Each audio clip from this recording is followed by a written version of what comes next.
Welcome to Cheater Confessions. Let's get started with today's story. I never saw it coming. Michelle and I had been married for 9 years. We had history, real history. We met in college, built a life together from nothing, worked through financial struggles, celebrated our little wins, and held each other up through our losses. I wasn't blind.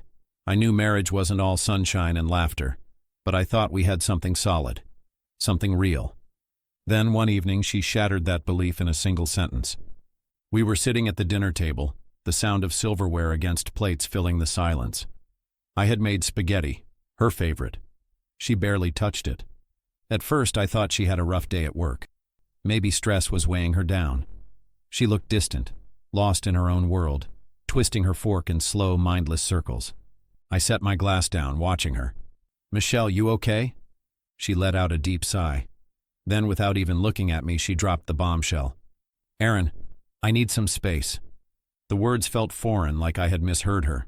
I set my fork down, leaning forward slightly. "Space?" She nodded, but still didn't meet my eyes. "Yeah, I feel like I need some independence, to figure things out for myself." Silence. My mind raced, trying to make sense of it. Independence? From what? We weren't in some suffocating, controlling relationship. I wasn't the guy who monitored her every move. She had always done what she wanted, when she wanted. I wasn't the jealous type. I never checked her phone, never asked 100 questions when she went out with friends. I gave her trust freely, because that's what marriage is built on. And yet here she was, asking for something she already had. "Independence from what?" I asked, my voice steady but sharp. She shrugged, still avoiding my eyes. "I don't know. I just feel stuck." There was no anger in her tone, no sadness. Just a dull, empty voice, like she had rehearsed this moment in her head 100 times before finally saying it out loud. I let her words sink in. She felt stuck? That was new. We had talked about the future just a few weeks ago. She had smiled at the idea of getting a bigger house, maybe even starting a family someday. Now suddenly, she was stuck? I could have asked for an explanation, pushed for details, or even argued to fix something that didn't seem broken. But I didn't. Because deep down, something told me that this wasn't about independence. This wasn't about finding herself. This was about something else. And so, instead of fighting to hold on to her, I did the one thing she never expected. I let go. "All right," I said, leaning back in my chair. That made her pause. Her fingers tightened around her fork. "Wait. What? You want space? You got it." She blinked, clearly thrown off by how easily I accepted it. I could see it in her eyes. She had expected resistance, maybe even a fight. Maybe she wanted me to beg, to prove to her that she was still the center of my world. But I wasn't going to play that game. And in that moment, I saw it. Just a flicker of something in her expression. Doubt. Maybe she thought she could ask for space and still keep me holding on, waiting for her to come back when she was done figuring things out. But that wasn't going to happen. Because as of that moment, everything between us had changed. At first, Michelle seemed relieved, almost happy. She started going out more, staying out later than usual. She bought new clothes, dresses she had never worn before, heels she used to complain hurt her feet. And then there was her phone. Before, she had always been open with it. Left it on the counter, never worried about notifications. Now it was always in her hand, always buzzing. And when I walked into the room, she would tilt the screen away or lock it before I could see anything. I didn't say a word. I stopped asking where she was going. I stopped checking in when she came home late. I didn't wait up for her anymore. And she barely noticed. For a while, she thought she had won.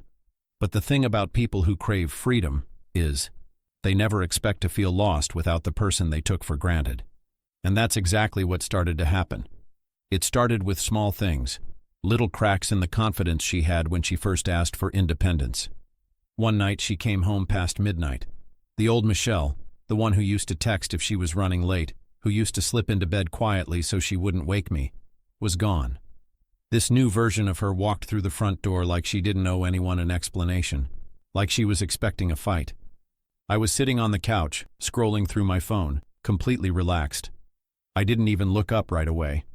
I could feel her standing there, watching me, waiting for some kind of reaction. Finally, she shifted her weight and crossed her arms. "You're not even going to ask where I was?" she said. I glanced at her, then back at my screen. Nope. That wasn't the response she was expecting. Her eyes narrowed slightly, like she was trying to figure out if I was messing with her. She stood there for a few more seconds, waiting, like she was daring me to call her out. When I didn't, she let out a small scoff, rolling her eyes as she turned and walked toward the bedroom. But before she disappeared down the hall, I saw it. That flicker of frustration. Like she wanted me to react. Like she needed me to care. But I didn't. And that was the first time she realized something was different. A week later, it got worse. Michelle started texting me more, but not for the usual everyday things like, "Can you grab milk on the way home?" Or "Did you take out the trash?" No. Now she wanted to know where I was. The first time it happened, I was out with a couple of friends. My phone buzzed, and when I checked, I saw her name on the screen. "Where are you?" I read the message. Didn't reply. An hour later, another one came through. "Are you coming home soon?" I let that one sit too. For months she had acted like I wasn't even a factor in her life. Now suddenly she was checking in on me? It was almost funny. The next evening I was getting ready to go out again. I had just finished buttoning my shirt when Michelle walked into the bedroom. She leaned against the doorframe, arms crossed, watching me. "Where are you going?" she asked, her voice casual, but I could hear the edge underneath. "Out," I said simply, adjusting my watch. Her eyebrows pulled together slightly. "With who?" I smirked as I grabbed my keys. "Why do you care?" She blinked, caught off guard. I didn't think you'd pull away this much." There it was. The realization. The slow unraveling of everything she thought she had under control. She had spent weeks pretending like she didn't care if I was around or not. And now, for the first time, she was feeling what it was like to be on the other side. And she hated it. But here's the thing. I didn't. I was finally free from waiting, from wondering, from caring about someone who had already checked out. She wanted space. Now she had it. And she didn't like it. And then, it happened. Michelle had left her phone on the coffee table while she went to the kitchen. It wasn't locked, something that almost never happened anymore. I wasn't looking for anything. I wasn't trying to snoop. But the moment I glanced at the screen, a message popped up. "I miss you. When can I see you again?" The words sat there glowing on the screen, cutting through whatever false hope I might have still had left. My stomach clenched for a second, but my face remained neutral. No anger, no shock. Just the cold confirmation of something I had already suspected for weeks. She never needed space. She never needed time to figure things out. That was just a lie. One she had probably told herself just as much as she had told me. What she really wanted was the freedom to explore someone else without letting go of the security I provided. She wanted a backup plan, a safety net, a husband who would be there when she was done playing her little game. And now, she was realizing she had miscalculated. I stared at the screen for a few more seconds, but I didn't reach for the phone. I didn't scroll, didn't check for more messages, didn't try to piece together how long this had been going on. Because at that moment I realized something. I didn't care anymore. Whatever she had done, whoever she had been seeing, it didn't matter.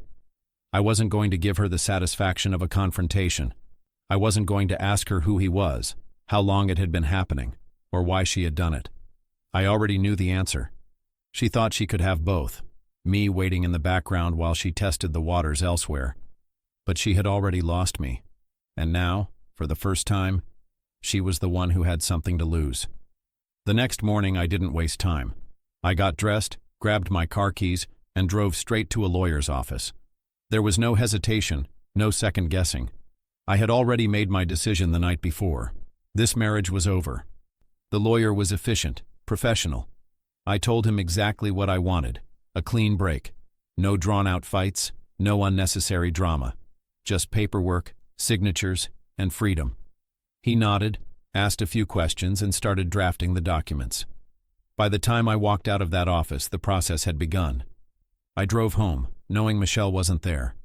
She had mentioned something about running errands the night before, and for once I was grateful for her absence. I didn't want to see her. When I stepped inside, I didn't hesitate. I grabbed a suitcase and started packing. I took only what I needed: clothes, essentials, a few personal items. As I moved through the house, I realized just how much of my life had been intertwined with hers. But I wasn't sentimental about it. Before I left, I walked into the kitchen, opened the drawer where we kept our important documents, and pulled out our marriage certificate. I stared at it for a moment, the weight of everything we had been through pressing down on me. Then, without another thought, I tore it in half and placed the two pieces right in the middle of the kitchen table.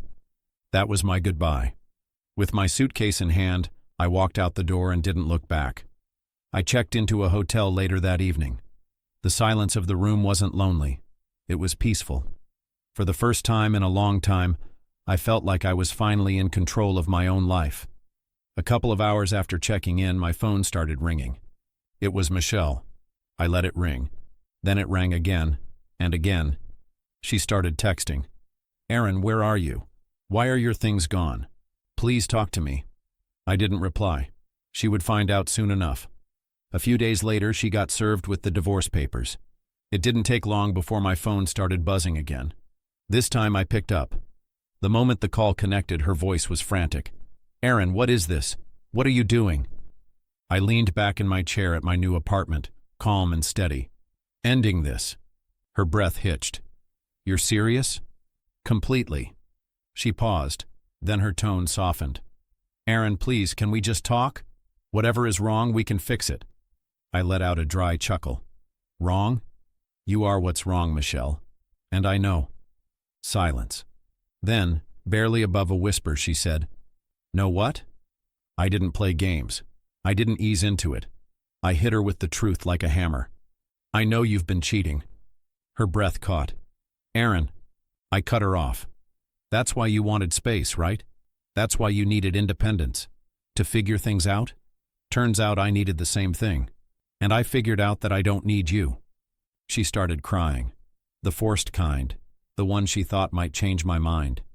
I made a mistake. I wasn't thinking clearly. I exhaled, already done with this conversation. "That's your problem now. Aaron, please don't do this." I didn't respond. Instead, I ended the call and blocked her number. Then I turned off my phone, sat back, and for the first time in years, I smiled.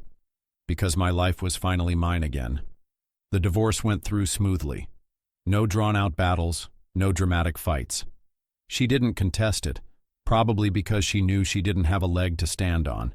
Once it was finalized, I moved on. I got a new job opportunity, and for the first time, I felt like I was truly living for myself. Months passed. I barely thought about Michelle anymore. She was just a memory, a lesson learned. Then one evening I ran into her at the grocery store. She looked different. Not bad, just different. A little worn out, like someone who had spent too much time chasing something that never really existed. She saw me first and hesitated.